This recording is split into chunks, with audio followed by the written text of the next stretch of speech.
যে ঘটনা ঘটলো অত্যন্ত দুঃখজনক, দুর্ভাগ্যজনক। এ কোনো উত্তর দেওয়া যায় না, এগুলো বলা যায় না কিছু। পশ্চিমবাংলাটা কি শেষমেশ ধর্ষণ এবং খুনের রাজত্বে পরিণত হলো?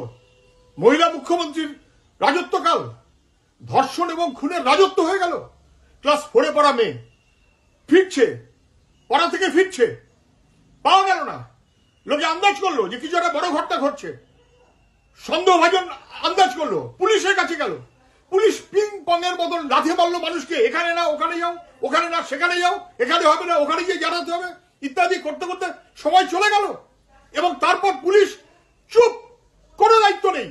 শেষমেশ মানুষের চাপে যখন সন্দেহভাজনকে ধরলো তখন বোঝা গেল, এবং তখন অনেক লেট, মেয়েটা খুন হয়ে গেছে।